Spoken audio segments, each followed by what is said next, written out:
It's the first episode of A Bit Too Much. I am your host, Carmelo Bongiovi. With me today is my post-producer and filmmaker, Delledera. I don't know, everyone else has a podcast. I figured why not do one about some real shit. This is about the things in life that are too much from the perspective of stand-up comics, from funny people. That's the bit part. I don't know. If this works, we'll do some more episodes. If it's not working, I guess it's back to the streets selling that ass. This is A Bit Too Much. That's because you're a dumb guinea and you just all you know about is where to get the best prosciutto. Yeah, I know some good spots.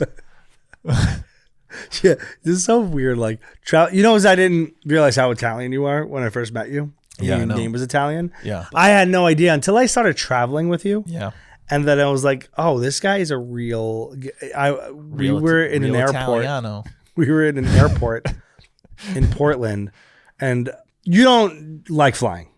I don't not like it. But so can you explain this to me? Yeah. What actually was happening with you when we flew? If I don't get those things, those two items, I'm going to be very sick. Because you say to me at some point you say to me, I need ginger ale and what, Ritz crackers? Ritz crackers. I need Ritz crackers and ginger ale, which to me sounds like you're preventing shitting yourself. No. That to me is what Ritz crackers and ginger ale means. Yeah.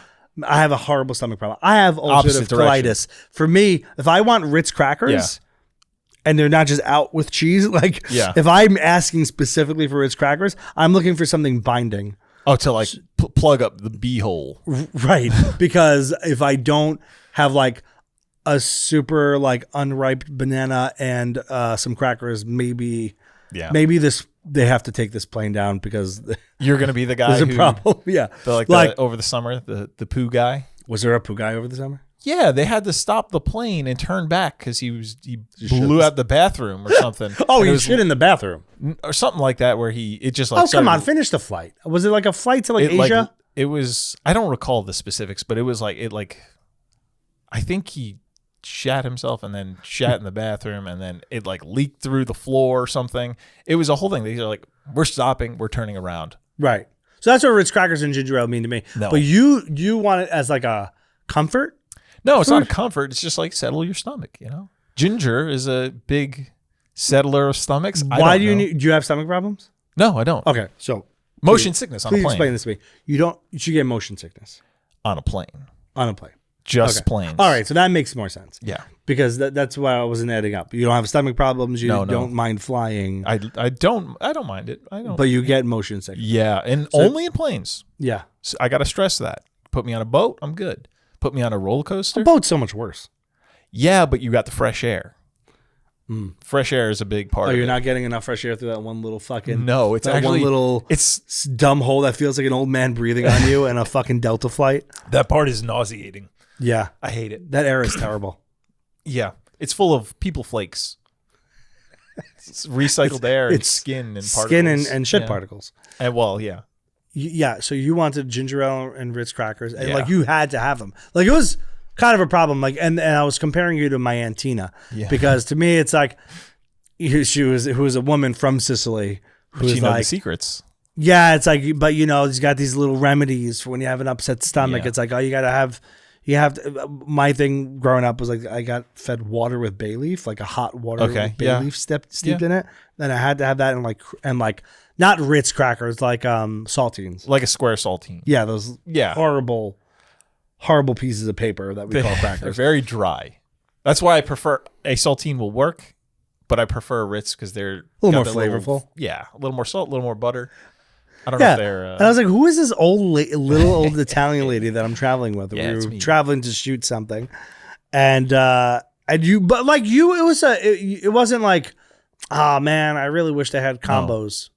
No. It wasn't one of those things. It wasn't oh man, I could really go for some Doritos. It was I'm going to need Ritz and ginger ale. If I don't, it's going to be a problem. And I think I had found you Ritz. You did. You found the Ritz. But I couldn't find ginger ale. You did not. You found it wasn't a straight seltzer. I don't mean to shit on anyone who likes seltzer, but it wasn't a straight seltzer. It was some other type of Pellegrino. Yes, and Pellegrino. Well, I It was figured that. if I can't find anything else for this fucking guinea, a Pellegrino will work. It worked. It worked. Yeah.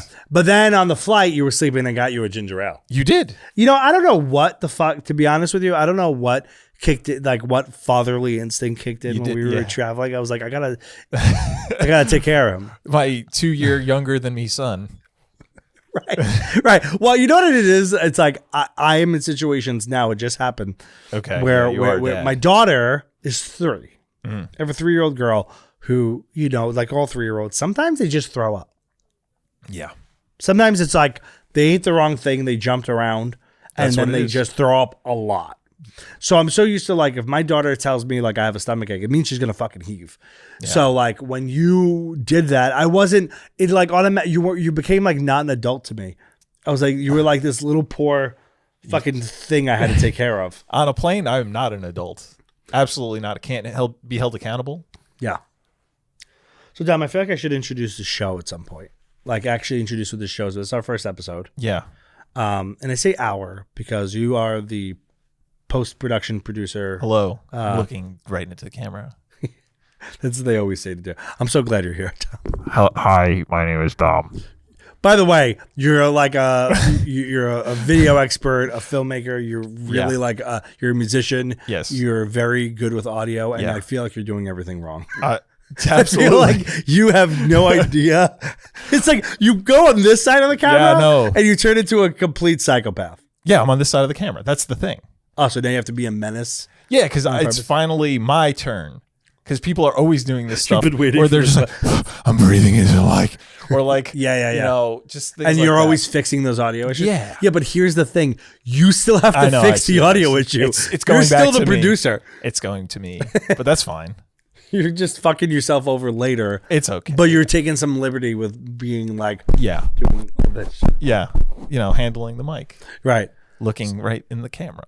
So the show is called A Bit Too Much. And the idea of the show is that we're going to talk about things in life that feel like too much fucking things are going on, right? Like dating, careers, getting fired from a job. It's very... I looked right at you when I said it. I should look right at you, too. Yeah, we've both been fired from the same place. Yeah. Right?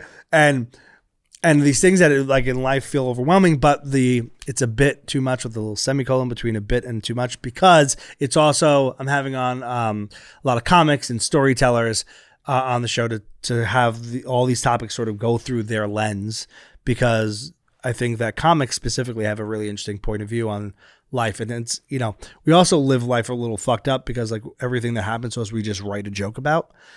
So that's the sort of idea of a bit part, is that this is also how we formulate bits. This is also what happens, you know, if I go to a doctor and they give me a rectal exam, I'm 100% writing a joke about that. Did you? I've had so many fingers in my ass. Cool. I mean, I've... At a doctor, though? No, all related. Oh, okay. And I mean it once. Yeah. Yeah, I mean, like, there's been times where people are just like crawling through it. Well, they have to at least use two. When you know what? One to peek it open, one to check.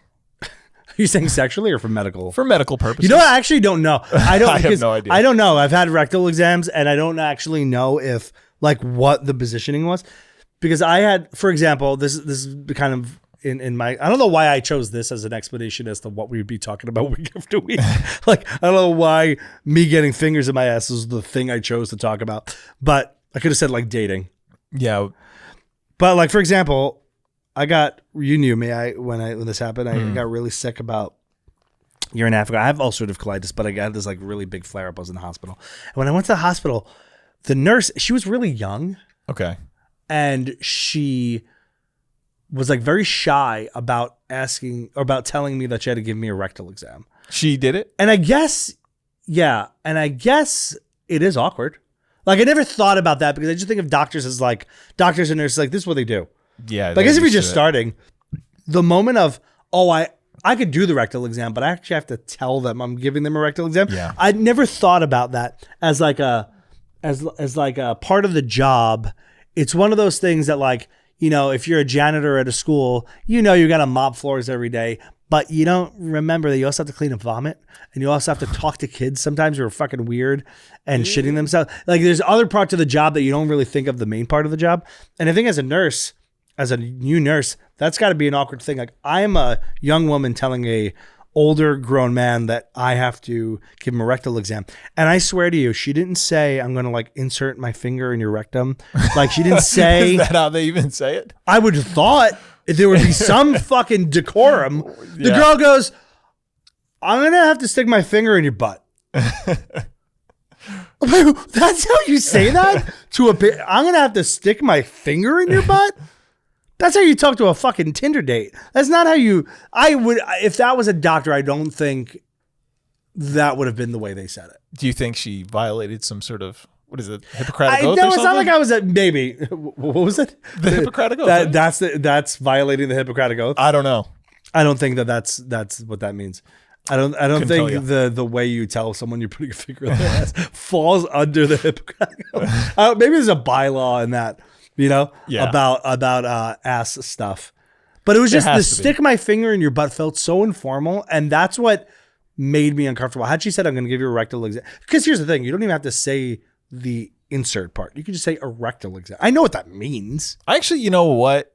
I wouldn't. I would appreciate knowing. You wouldn't know. There are probably several types of rectum exams. I've never had one, so I don't know. No. Just like she's never stuck like a finger in someone's butt. colonoscopy is a thing, but that's not a rectal exam. That's a colonoscopy. A rectal exam is a more hands-on approach.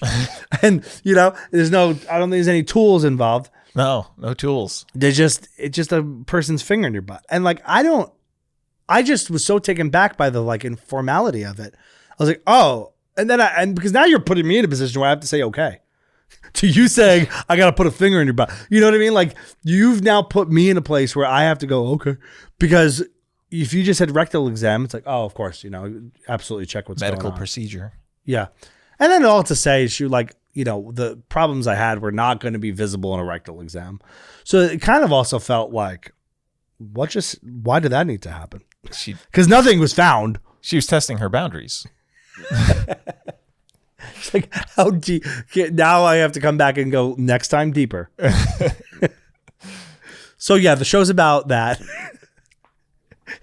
Look what a weird fucking example I just pulled about in terms of pulling these topics, talk about them from a comics point of view, and from just other storytellers like yourself. You're a filmmaker. Yeah.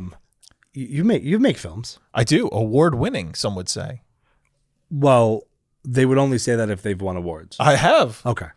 So it's very small ones. But who are the people who have said that? That's what I want to know. Nobody, Has anyone actually said, no one has said that's that. Award-winning filmmaker Dom Delledera? Yeah, I say it. Did I say your last name right? Yeah, that's fine. I just realized I've never said it out loud, and I've only ever wrote it. The fact that you can write it is... That's more impressive. Or like my email populates it, okay. write D and then it's like Dom Delledera. Yeah. Delledera. That's pretty good. Well, I mean, how would you say it? Delledera.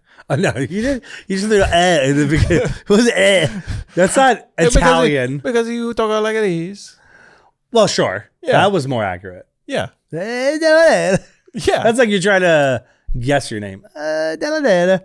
Yeah. So that's, I want to have storytellers on the show that can look at, I think, pretty relatable life topics from the point of view of a creator who sort of, because I think the weird thing about our brains are that we look at life topics and think like, oh, how can I make a fake story out of this? That's right. It's kind of a weird way to do things. Like, I grew up with Italian immigrant parents who, their life was their job. They had dreams that they never pursued. They had dreams. They never pursued them because they were immigrants. Yeah. And it was just about making money because they had to survive. Yeah. They had the struggle, Your parents are not from Italy, right? Or they are, yeah. Oh, your parents from Italy. I couldn't remember if it was your grandparents or your immigrant parents as well. Right. So, they come here and they, in the best case scenario, they could do something that they find a passion about. But it's like, it's rare that an Italian immigrant comes over and is like, oh, I'm going to be a stand-up comic. Or I'm going to be like, my mom wanted to be a seamstress. She didn't do any of that. That's pretty cool. She wanted to like design. She wanted to be a dress designer. Okay. Really. And get into it by doing, she didn't do any of that. My dad wanted to like open restaurants. He didn't open a restaurant. He never opened a restaurant. No, because they didn't have the opportunity. Okay. Because they were just making them, and then they made very bad financial decisions along the way. But so they never got there, right? Right. So we have a very, what we do is like, because we've had the comfort of having like one generation through where we, they've set up a halfway decent life for us so we can actually do what we want to do. And what we do is just make things up. Dumb shit. Right. Like if you really think about what consumes us during the day, like you want to make a film, Yep. About a quirky serial killer. I feel like I've just summarized all your movies. Yeah. I'm definitely not working on a movie about, a quirky serial killer. I wouldn't call him a serial killer, though. Certainly quirky, though. Yes, absolutely. Yeah. And so, wait, what awards have you won? Now we got to get back to my the last awards. short film just won. The one that, the last one. That was pretty good. It was okay. Pretty good. It wasn't bad. It was not too shabby. I just gave you the equivalent of what has always been the bane of my existence as a comic. People who come out to your show and they go, "Hey, I was actually pretty good." Yeah, surprisingly, not shit. Like, if you have a person in your life who is a creator of some sort, is a creative person who makes things, do not approach them with the. You can end that sentence right there. Do not approach them. Do not approach them. You don't talk to them because they don't want to talk to you. They come to the show. Right. Don't mention it after. I've had, so I have a lot of first generation Italian American cousins who've come to show. I have like 20 something cousins, like 27 first cousins. So I had a lot of, especially the guys, they come to shows. Yeah. And they will either do hey, that was actually funny. I'm like, I've been funny around you your fucking whole life. Yeah. But why is it so surprising to you? It's a formal setting. Right. Yeah, I guess. Yeah, I guess there's something to that, but don't say that out loud. Right. And then I've had a few cousins who like the real fucking loudmouth ginzaloons that I'm related to are like, I could do that. They tell me, they watch me fucking pour my heart and soul out and have an actual refined act on stage. Yeah. And their response to me is I could look, it's that easy. Yeah, I probably could have done that. It's so easy. No big deal. See, I think that doesn't really happen to a filmmaker because no one thinks they can make a film. If they can. You know what I mean? If you don't have the skill set, no one thinks they could just make a film. There's something with comedy where people think they can do it because everyone has made someone laugh. Yeah, that's the thing. Everyone's like, "Oh, you're a funny guy," and then it goes to your head, and you're like, You could tell a recycled joke at the water cooler because it's 1985 and there's water cooler talk, and you could tell a recycled joke and get a laugh and be like, "Oh, I'm funny," or you can a little mishap in the moment. Someone trips and you make a joke about them, and you've made people laugh before. Which is, of course, not the same as having an act. But people think, like, I'm the funny guy at the office. I could totally. And to be fair, that is how most comics actually discover their comics is by making their friends laugh in school. Yeah. So there's really it's hard to actually know if that person can make the leap from regular everyday funny to you. The only way to really find out is if you could do it is to actually try to do it. Fail. I mean, you're going to fail in some capacity at some point, but like, to actually know it. So I guess the line between the construction worker who makes, dick jokes at his job that he, probably saw on Instagram first, and the kid who is, making his friends laugh at school, the line between those two people is actually, it's very blurred anyway. Yeah. I feel like I don't want to say that because I don't want to give all these other people hope that they can do it. No, but actually go and fucking try it. That's the thing is like people who I've had a lot of funny people in my life who are like, they tell me they like with confidence. Yeah. And also like right after they see me do comedy. So it's also like, it's also like an insult. It's also like, they're also like, I can fucking do that. Yeah. Because here's the thing about a good comic. I'm not saying I'm a great comic. I'm just saying like, here's the thing about you're pretty good. I'm pretty good. I mean, all right. I'm pretty fucking, but like, no, but here's the thing about a good comic is like, it seems easy. When it's too performative, when a person doesn't have that sort of stage presence where they could just tell a story and it feels like, it should feel like this. Yeah. It should feel like two people just talking, but it's so well crafted and you don't understand the preparation that goes into making that performance aspect and the writing are two separate things. Yeah. A great performer makes it feel easy, and relatable. And that's the thing that like, in everyday conversations, that's what makes people laugh. But the idea of writing those jokes and refining an act and working that, and I don't think people understand how much effort goes into creating in general. Like when you're making a film, You're not just fucking putting up cameras and going, go. No. Everyone has a script, go. There's directing Yeah. and there's reshoots Yeah. and there's also the cinematography behind the whole thing. Storyboard that. Right. Not only do you have to prepare for it, but then even executing it. Yeah. Right. Like the preparation plus the execution. That's the same thing with comedy. It's like you've got to be able to write. You've got to be able to be good at it. And then you have to be able to fucking deliver it in a way because you could have great jokes. I've seen it happen before. I've seen you could, as comics, could recognize the good writing, Right. but also recognize the bad performance. You know what I mean? Like someone who doesn't have a presence or can't deliver the joke or their beats are off or their cadence is off could ruin the whole fucking joke, even though it's a genius fucking written joke. Yeah. You know, some people are great writers. That's why you have people who are just writers. Right. There's some people who just shouldn't do that. And, you know, look, there's other creative fields. We worked together at a company that, you know, we had like creative jobs. And I put the air quotes up there because it's advertising and it's marketing and it's like you don't, people were in like I was a creative director, you're the video person. Yeah. You don't really have full creativity in the way that you do as an artist. Right. Advertising is a weird thing if you're an artist, and I know there's a lot of fine artists who are like graphic designers and stuff. It gives you enough taste of creativity to where you go like, oh, this is a good creative outlet for me. Yeah. Because at the best it can be, it feels like this was almost fulfilling. At the best it could be. Yeah, almost. And at the worst of it, it's like, this is eating my soul, right? Like at the worst scenario is like you're not doing anything creative. But the best scenario is you're doing something creative and it almost feels fulfilling. Yeah. But if you have art in your life and you have other like pure, I'll call it like a pure creation vessel, you know, if you could make films on you through your own sort of like, you know, you put it together, you produce the thing, you cast it, you shoot it, whatever. Or if you get picked up by someone, or if you're a comedian, or if you, you know, if you're making things and you understand the actual rush that comes along with a real creative project, you understand that advertising, while could be fun and creative, is not ever going to fill that void. No, it will never fill that void because having an idea gets shot down almost immediately, or Right. it can be shot down immediately. It could, yeah. There are business people in Right. place in those positions.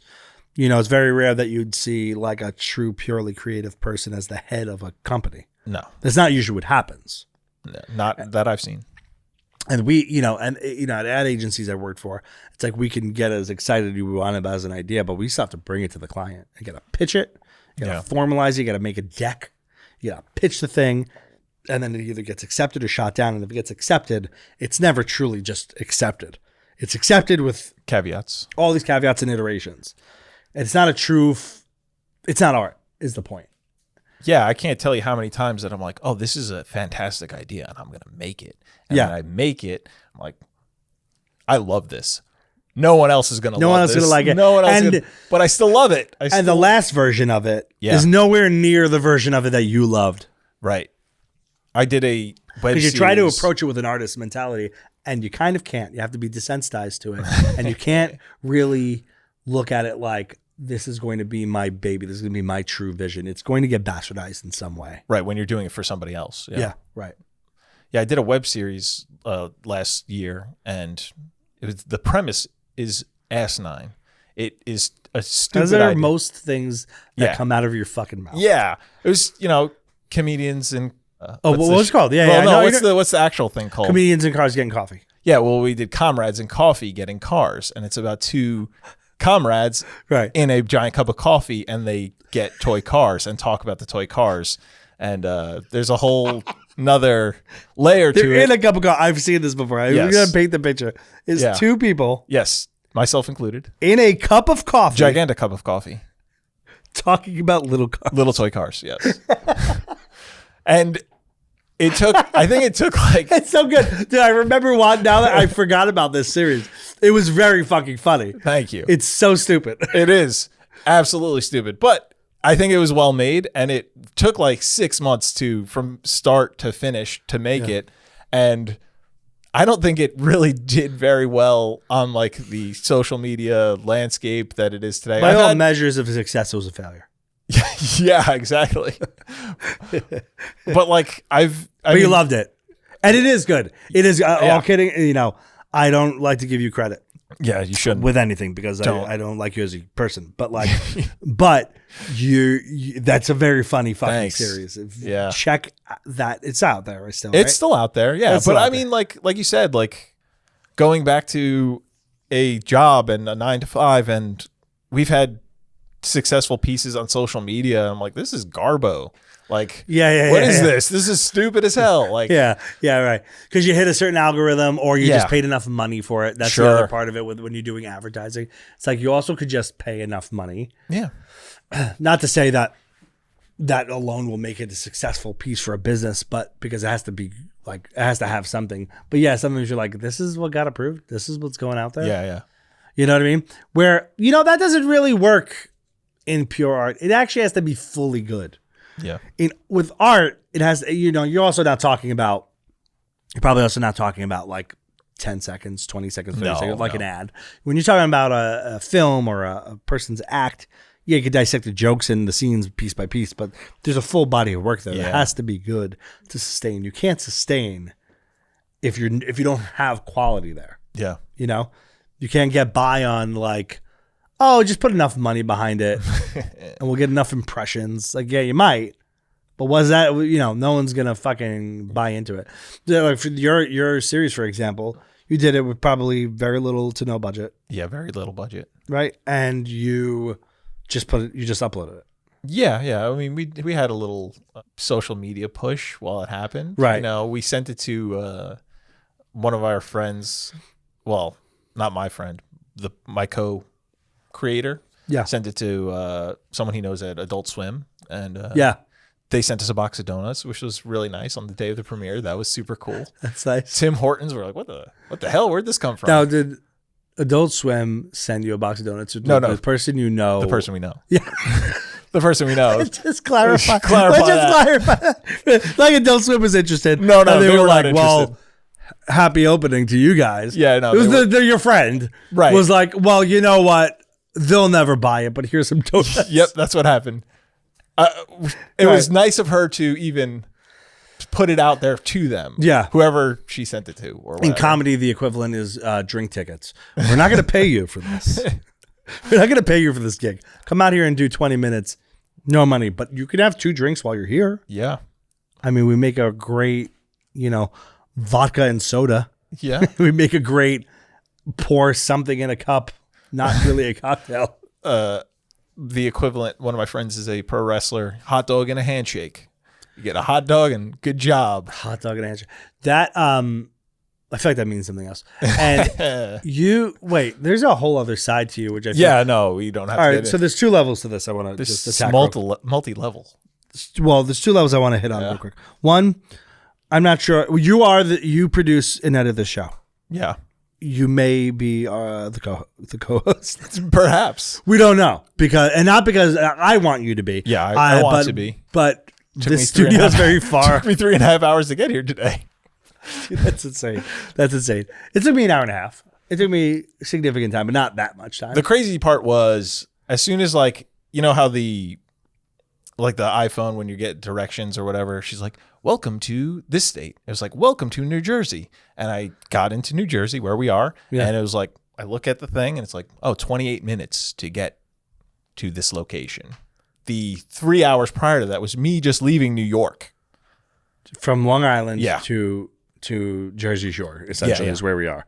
Absolutely insane. But hey. But we're in this beautiful studio, a shared universe podcast studio. Yeah. Shout out to Ming Chen. And it's a great studio. I think it's worth coming here. But it didn't take me 3.5 hours. No. So you're maybe the co-host or not. We'll see if you can withstand the traffic. Oh, I got to go. Got to beat the traffic. You got to go now. Yeah, right Mid-episode. Yeah, I'm going to have to wrap this up without you. But you're a fascinating person in that you're slightly psychopathic. Yes. And also... actually, this kind of plays into that. Mm-hmm. You were a big backyard wrestler. Yarder. They call us yarders. Yeah, That sounds so white trash. Gotta be honest with you. We were fucking yarders. Hey, dude, we were fucking yarders, dude. So put some respect on the name. That just sounds like people who fuck their cousins in the yard. Yeah, well, no, but it was. So you're a big backyard wrestler. Yeah, it was pretty legitimate. We had a ring. We built. Well, no, it wasn't legitimate. No, it was because we had like 100 people. Like not every time. I'm gonna say like sometimes where we did not promote well. Yeah, there'd be like 10 to 15 people, like mostly friends. But when we like went all out and promoted, it'd be like randos coming off the street, just like hopping in the side yard. It was a side yard, not a backyard. Right, and so like that clarification. It makes a big difference. It's to you. It doesn't. No one was thinking what yard section was this. And so you did this for years. Yeah, in Long Island, right? Yeah, in Long Island. Out east, like kind of east in Long Island. Yeah. And you did this for years. Did you guys ever? I never asked you. Did you guys ever get shut down? No. Cops didn't stop. No, one time animals. One time the cops did come, but it was after a show. And it was just me. Watched. No, it was just me and my friend who like ran the show, and then another two of our friends, and we were just like being idiots on the microphone. Like the PA was still plugged in, and we were just like blasting music and just like singing and just like being stupid. And, so like, hey, what's going on in here? You got a noise complaint. Got a noise complaint. They're like, well, we're done. We're wrapping up. And they're like, oh, okay. So, but you did. How long did you do this for? 2006 to 2012. You did it for 6 years. Yeah. So, and you guys, you guys put each other through tables. Yeah. Better fucking thumbtacks. Yeah. Right? Like, what's some of the craziest shit you guys did? Like stunt-wise. Stunt-wise, my favorite thing was, this was, I guess before, it was like, people do it a lot now, but like, we had a Lego time bomb death match. So it was like, literally hundreds of thousands of Legos. Yeah. Like, above the ring. And, like there was a timer and like we had to not get out of the ring, but your goal was the match to finish. Had to end before. You wanted it to end. Otherwise the Lego time bomb would explode and you have to finish the match in the Legos. And that adds like the hurt factor.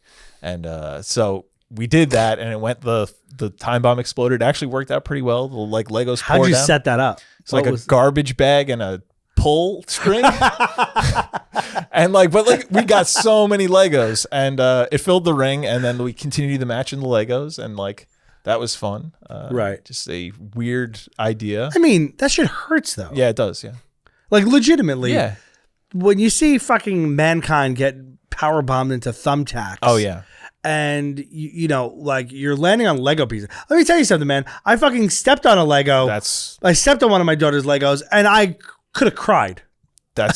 You get fucking body slammed into a bed of Legos. Yeah, that was my shtick though. I was like this. My character had I always had like a little lunchbox that was filled with Legos. Oh, Legos were your thing. Yeah, it was my thing. Specifically my thing.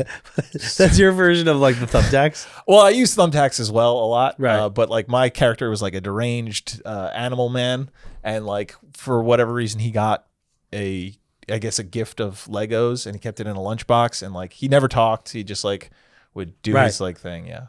And how much does it fucking hurt to get body slammed into Legos? You got the adrenaline pumping. You got tens of hundreds of people screaming, not for you. You're the bad guy. Right. So it's just like, something that you don't even think about. I know, untrue for most people. I would think about it. Yeah. I would the whole match be like, oh god damn it, there's gonna be a part where they're gonna have to fucking lift my fucking ass up and drop me on. I would be dreading it the whole time. Oh, I forgot about that one. Yeah, it does suck sometimes. Like thumbtacks could suck. My character is barefoot, so like it would just be like sometimes that's worse than getting slammed into them. Yeah, the thumbtacks, like it would be like straight thumbtacks on like the ground and stuff. Like, oh, I stepped on that, but like you can't sell it because like you're supposed to be. But one time, I spent all night took a wiffle ball bat.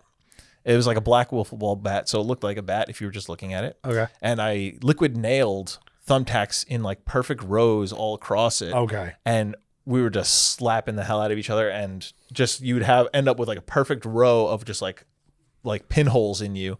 And I part of my thing was like, oh, he feels no pain. So like one of my friends swung it over my head, and I like grabbed the thumbtacks with my hands, so like screaming under my mask, but it's the gimmick. Yeah, I would imagine stepping on them or holding it with your hand would probably hurt worse than like your back. Absolutely, yeah. Dude, so in 2006, how old are you? 18. You're 18 years old, right? Yeah. So you live at home, and Yes. you're coming home. Are your parents like, what the fuck? No, they're like, oh, did you They guys didn't have care. fun today? Like, yeah, we had You're fun. bloody. No, I'm not bloody. I mean, just No, like, you're not bloody. You never fucking came home bleeding. No, you before you. Oh, you just, clean up before you go home. Clean up before you go home. You don't. So go- your parents had no fucking clue. No, they knew. They knew. Yeah, I would show them See, the I'm- tapes. I'm very surprised by Italian parents being okay with this. We weren't doing drugs and committing crimes that they knew. But Italian parents are more okay with that, to be honest. Yeah, They're more okay with crime, to be honest. yeah. But like, you know, the idea. I'm just thinking of. I don't know your parents, but like, I'm just thinking of like an Italian. Very supportive. I'm just thinking of an Italian mom, Yeah. like being like for example, I did like amateur boxing for like 2 years, Yeah. and it was the worst thing I could have done to my mother. She was Can't take it. I was training every 5 days a week, Yeah. and then sparring and stuff, and I was training for like the novice level Golden Gloves. I swear I wasn't always this fat and out of shape. Yeah.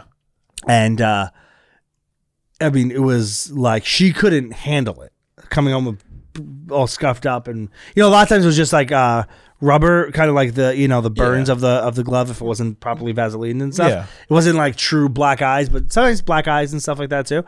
And I mean, my mother, you would have thought that I was like, oh, I volunteered myself to get beat up by a gang today. She was just devastated that I was doing this with my life. Did your dad care? No, because he encouraged it, because I think in his mind he's like, you're the fucking weird funny one. I'd rather you punch people in the face. It was more manly than comedy. Right. Okay. Yeah. No, my dad didn't have an issue with comedy, but in fact he is the one who introduced me to the guy who ended up booking me for years, who was Joe Pontillo. He's a good friend of mine who I've known for almost the entire. Well, yeah, actually, I met him before I ever did stand up, and then 2 years later reconnected with him. I've known Joe for about 18 years. Can we look forward to him being on the show? He'll certainly be on the show. I almost did this show with Joe. Yeah. Joe was supposed to be the co-host of the show. And we were gonna have like like both of us hosting the show. We were looking at studio spaces. We had not discovered this yet. Yeah. A shared universe yet. And we were looking all over Long Island. I actually met up with, we went to the same college, you and I. Yeah, we did. So I met up with an old professor of mine who runs a studio out there. Okay. And she was going to charge us like thousands of dollars for a session. I do remember you saying that. And she was like, well, you can just get advertising dollars to pay for this. And I was like, but what if we don't? Then we have to pay you thousands of dollars to do this. So we were going to do that. And then I got super sick. Mm-hmm. And Joe was like, all right, well, by the time you recover, I'm going to probably just be doing something else. Okay. I don't blame him. I was waiting for me to feel healthy again. And I then didn't pursue the show either, because I was just trying to like get shit back on track. And this concept of the show is like about 3 years old, and I had not done it yet. And then, Joe's doing his own YouTube show, which is very funny. Now just check out Joe Pontillo's show on YouTube. Very funny. And Joe's great. And, but I was like, I'm not going to do this thing unless I have a co-host. Yeah. And then I was like, you know what? Well, what if I just have comics in every week? But I still want a co-host. Mm-hmm. So Dom, if it helps, like start downloading some audiobooks for the drive. I hate books. You hate books? Unless they're comic books. They have those. Do they have audio comic books? I don't know. I feel like they should. I was like half thinking like, I should just like, put my phone up on like, the GPS holder. Yeah. What if I just play a movie? I don't know. It'll keep my attention. But I've done it before. You have. I have. I mean, you had a crazy commute to our previous. I've done it place of before, employment. but I quickly stopped because you get enveloped in the. You can't do that, dude. Like, do not do that. Yeah, you're not gonna. I've tried it. Yeah, I've tried it, not with like a movie, but like I want to. Maybe I was watching like a stand-up special of someone's, or like something where I felt like the visual wasn't as important. Yeah, that makes sense. Or kind of honestly a bit like a TED Talk. It was something performative. Okay. And it was not like a movie, because that's insane.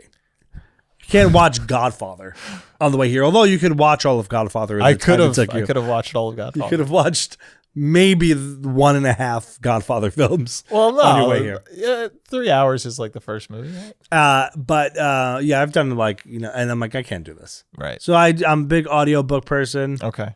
Podcast listener, and that's it. I can't. Don't watch things on the way here. Because now I'll lose a co-host because you'll be dead. I can't say and that I still I've need actually you to edit even if you don't co-host. Yeah, I can't even say that I've been on quite a few podcasts in my day. You've hosted a few. I have. Yeah. Can't say that I'm a fan. Of podcasts. Don't really. Not my thing. I mean, what a ringing endorsement for this show for a bit too much. I don't really think this is the medium for me. No, I like doing them. Listening to them.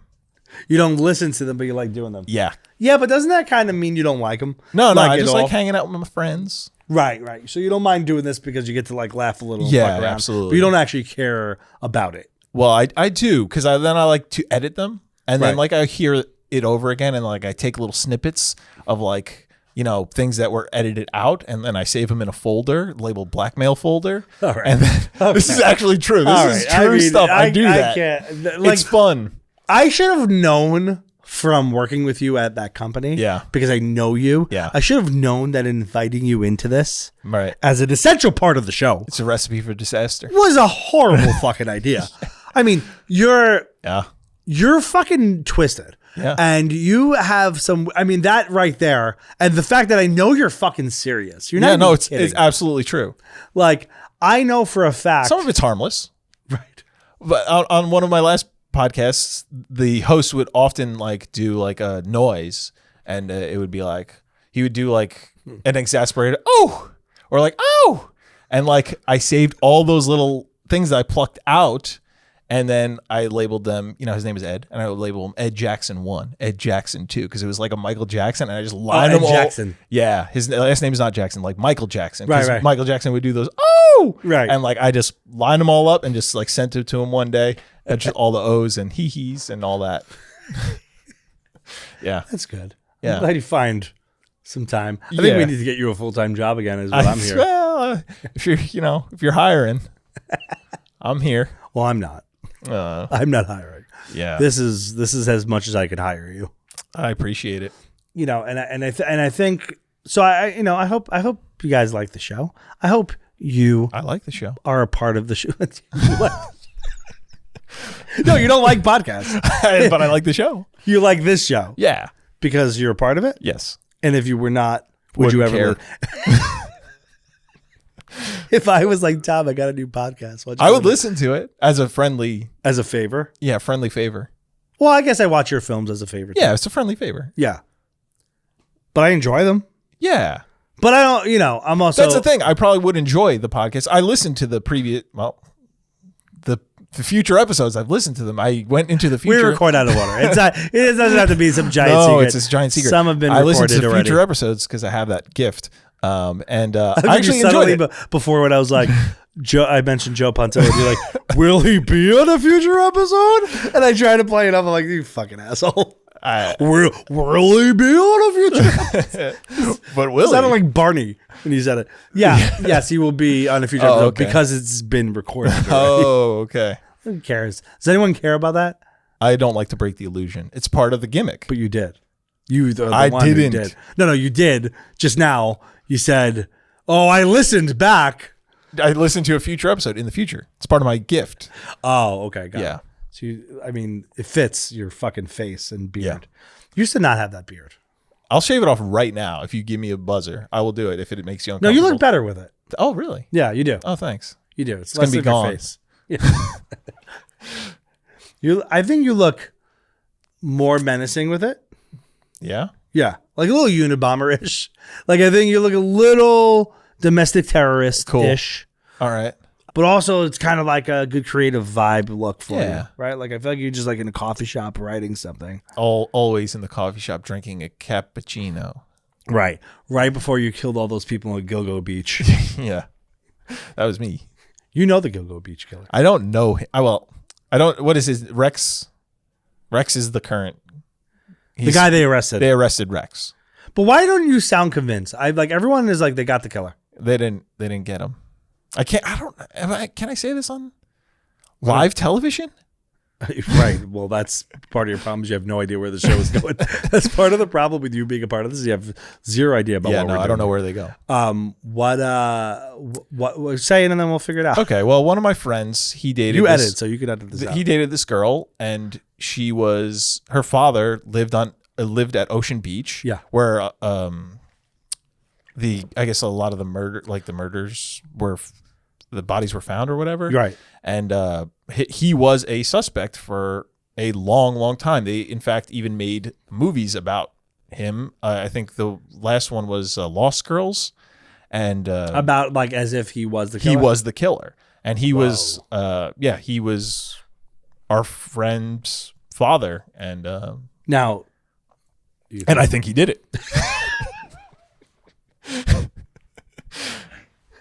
I like how you question whether or not you should be saying this, and then you directly make the accusation. No, he 100% killed those women. No. I said I think he did. You think he killed those women? I mean, they made a movie. The movie's not in trouble. How can I be? Okay, that's one way to look at it. Sure. So you think the guy that they arrested did or didn't do it? Or do you think there were multiple people? I do think there were multiple, probably. So do you think he was one of them? Yeah, probably. Why not? He was a giant man, I think, this guy. Yeah, that was a huge dude that they arrested. Right. And it feels like he could like just rip those limbs off. You know? Yeah. What? But you think that your friend's dead. It's so funny. Not my friend. My best friend's former girlfriend. Yeah, all right. Your friend's ex-girlfriend's dad. So fuck her. But I've been to the house. I've been there. You've been to the murderer's house? Yeah. The absolute definitive Gilgo Beach 100% certain killer. Yeah. His house. You've been to the house. I've been there. Wow. Smelled like bodies. It was a horrible smell. Yeah. Could have just been the beach. Not a beach guy. So I think this will be the end of the show. The episode. This might be the end of the show. But look, we're a bit too much on YouTube, wherever podcasts are listened to. Stitcher. Or that one. Also, that one. That's one. Is that the only one you know? That's the one I know. We'll have a Patreon by the time this goes up. Hell yeah. Right? Give me the money. But no. I want to know where the gold's at. All right. We'll see you all next week. This is a bit too much.